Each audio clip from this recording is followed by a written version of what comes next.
este último video entonces, ¿cómo se determina el aclaramiento total corporal? Ya de una forma experimental.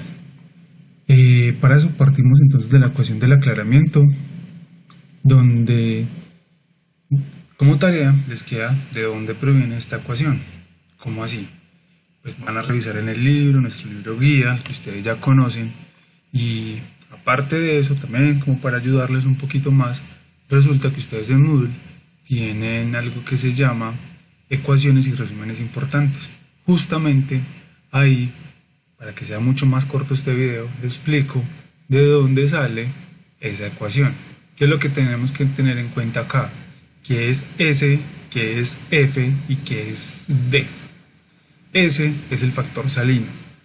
El factor salino simplemente lo que nos está relacionando es cuando, por ejemplo, un fármaco se da como su sal.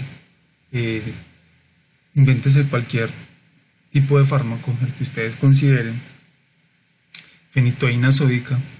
Entonces, cuando ustedes lo dan como su sal sódica, tienen que tener en cuenta que el 100% del peso no es fenitoína, sino que obviamente hay un porcentaje asociado a esa sal, que en este caso está haciendo el sodio. Por lo tanto, ahí el factor salino, cuando ustedes lo tienen presente, de una dosis de 100 miligramos, realmente tienen que tener presente que si el factor salino es 0.98, es decir, ese 2% corresponde al factor salino, solamente el 98% sí es el fármaco como tal.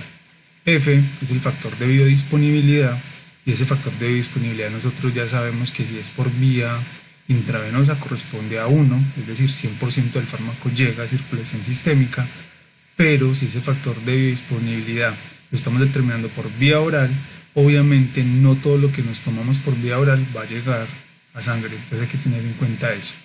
Y el AUC pues es el área bajo la curva, que va de 0 hasta infinito, que luego vamos a aprender las diferentes formas de cómo determinarlo, o cómo utilizarlo más bien, más que determinarlo. Bueno, en el aclaramiento renal, como nos estábamos hablando de cuáles son las formas para poderlo calcular, tenemos que tener en cuenta lo siguiente. En este ejercicio, entonces, lo que nos interesa es determinar esta pendiente. La pendiente lo que nos está relacionando va a ser el aclaramiento. Cuando graficamos la tasa de excreción versus la plasmática. Entonces, para esto se reúne un grupo de personas, se les da o se les administra un fármaco, y ese fármaco se le toman muestras de sangre a determinados tiempos y se les recolecta la orina en diferentes periodos de tiempo. Para que lo veamos más específicamente, en este caso, en este ejercicio, a X números de voluntarios se determinó o se le quiso determinar el aclaramiento por vía renal. La dosis fue de 10 miligramos para todos los sujetos sanos.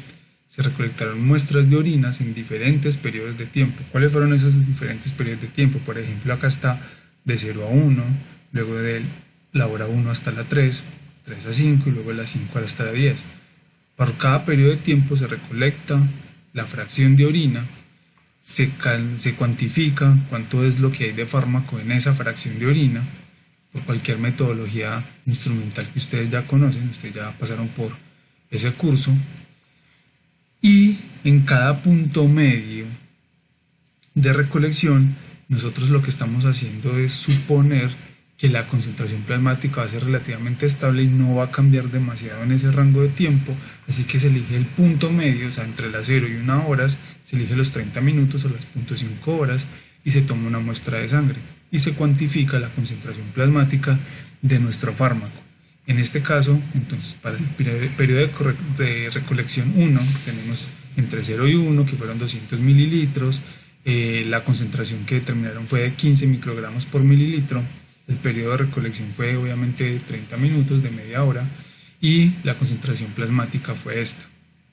Después de que ya tenemos esta tabla básica, nos vamos a generar esta tabla para poder generar el gráfico. Entonces tenemos nuestros periodos de recolección, que son los mismos, y aquí determinamos la tasa de excreción. ¿Cómo se determina esa tasa de excreción? Esa tasa de excreción se determina con esta ecuación.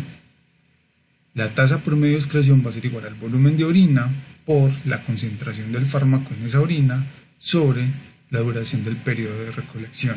Entonces, hagamos el ejemplo para este caso número 1. Para ese caso número 1, entonces fueron 200 mililitros, por favor me corrigen el error que tengo acá, por los 15 microgramos por mililitro, el otro error que tengo acá, sobre el periodo de recolección que fue 1 hora, entonces eso nos da 3000 microgramos por hora, perdón. Y si lo seguimos haciendo entonces para cada uno de esos periodos de recolección de tiempo, por ejemplo, entre el 1 y el 3, ¿cuánto fue el periodo de recolección? Fueron 2 horas, de 3 a 5 fueron otras 2 horas, de 5 a 10 fueron 5 horas, entonces ahí van entonces a calcular todas esas tasas de excreción. Y luego graficamos esas tasas de excreción versus las concentraciones plasmáticas. Si trazamos entonces esa curva, la pendiente va a corresponder al aclaramiento. ¿Cuándo aplica este tipo de metodologías? Cuando un fármaco es totalmente nuevo, cuando el fármaco no se le reconoce ningún tipo de información desde el punto de vista farmacocinético, en esas primeras etapas de desarrollo cuando estamos hablando del descubrimiento del fármaco. Eso es lo que aplica en estos casos.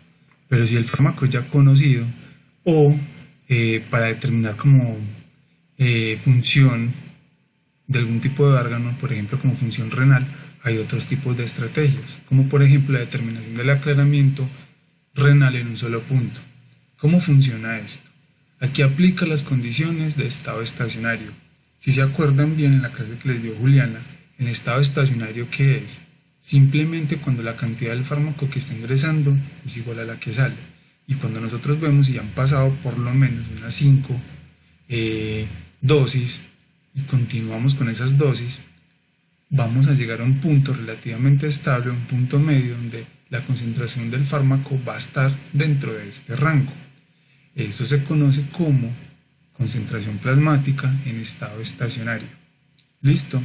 Entonces, como ya tenemos una concentración plasmática en estado estacionario, la ventaja que tiene esta sobre las otras es que no necesitamos todo ese montón de muestras, y no necesitamos hacer todo ese proceso que estábamos haciendo de recolección de muestras, toma de muestras de sangre, cuantificación, etcétera, etcétera, sino con una única muestra podemos hacer todo el cálculo. Veámoslo con un ejemplo para que sea mucho más sencillo. Dice, se desea determinar el aclaramiento de la creatinina en una paciente de 55 años, 65 kilogramos de peso. La orina fue recolectada durante un periodo de 24 horas y se determinó la concentración de creatinina en orina. Esa concentración de creatinina sérica fue medida al inicio del estudio y los datos fueron los siguientes. No sé si alguna vez a ustedes, un familiar, normalmente abuelos, les mandan hacer unas pruebas y unos exámenes y les hacen recoger la orina en una botella. Casi siempre es una botella gaseosa o algo que esté limpia y les ponen a recolectar, si son 1, 2, 3, todas las botellas que sean necesarias, y les ponen a recolectar toda la orina en un periodo de 24 horas. Durante ese tiempo lo que hacen es tomarle una muestra de sangre y lo que van a determinar entonces ¿qué es? La concentración plasmática o la concentración sérica de la creatinina. En este caso es creatinina porque resulta que la creatinina no se une a ninguna proteína plasmática y su eliminación es casi un 100% por vía renal.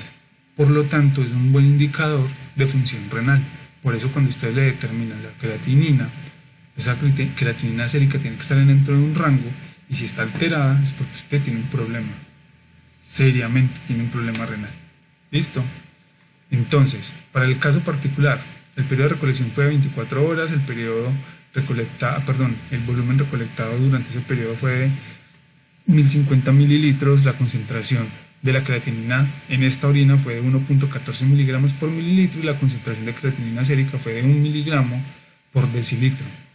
¿Qué es lo que tienen que determinar ustedes? Aplicar las ecuaciones de las que estábamos hablando previamente y determinar cuál sería el aclaramiento para una persona con esta información.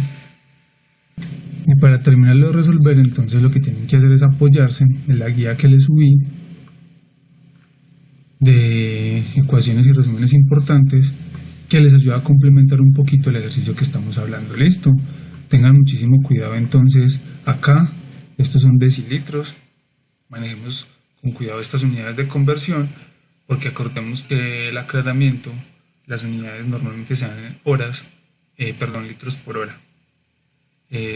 No siendo más, también les dejo acá una página de la Sociedad Española de Nefrología, que es bastante útil, que es utilizada para determinar una calculadora de función renal que se utiliza para determinar entonces ese nivel de creatinina en sangre.